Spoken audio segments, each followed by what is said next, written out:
Make yourself comfortable and come listen to the story. There was once a rich merchant with 3 daughters. The 2 older girls were spoiled and wanted the finest things, but the youngest daughter was sweet-natured and so lovely to look at that everyone called her Beauty. Then the merchant lost all his money and the family had to move to the countryside. One day, he heard that his ship had come home laden with goods. "I'm off to town," he said, and asked his daughters what to bring back. The older girls asked for jewels and new dresses, but Beauty said, "Just bring me 1 rose." After selling his cargo, the merchant paid off his debts, but to his horror he found he had no money left at all. The merchant rode home, feeling very sad, but along the way it started to snow heavily, and he got lost in the forest. Then, the merchant saw a light. It came from a big house. He went in, but there was nobody around. The merchant found a dining room with a blazing fire, and a table laid for one. Since he was so hungry he ate a whole chicken, 3 delicious desserts, and drank a jogful of wine. After dinner,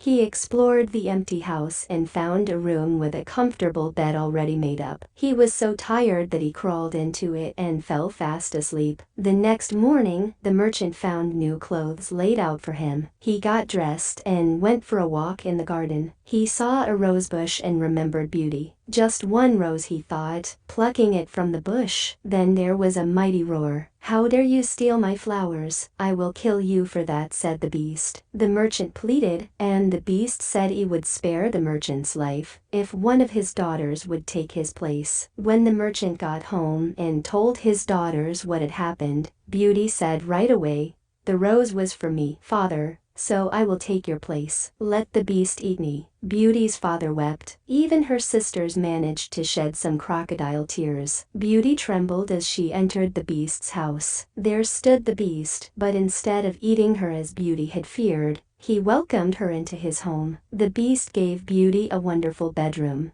with a magic mirror in which she could see her old home whenever she wanted. Gradually, Beauty became fond of the beast, but she was shocked when he asked her to marry him. "No," she thought, "I cannot love a beast." But he proposed to her every day. One day, Beauty looked into her magic mirror and saw that her father was sick. She begged the beast to let her go home for a visit. "You may go," he said, "but you must promise to come back after 1 week." Beauty found herself back at home by magic. Her sisters were jealous of the beautiful clothes and jewels the beast had given her. "Let's keep her here longer than a week," they said. "Then the beast will be angry and gobble her up." But Beauty began to miss the beast. One night, Beauty had a dream that the beast was dying, so she wished herself back at his house. She went through the rooms looking for him, but they were all empty. Beauty ran out into the garden, and there, in the rose garden, lay the beast. He looked as if he was dying. "Don't die, beast," she cried. "I love you. I will marry you." And suddenly, the beast was transformed into a handsome prince. He told Beauty that he had been put under a spell by a wicked fairy. Beauty and the prince were married and lived happily ever after. And a good fairy turned the 2 older sisters into statues, which had to stand forever at their sister's gate.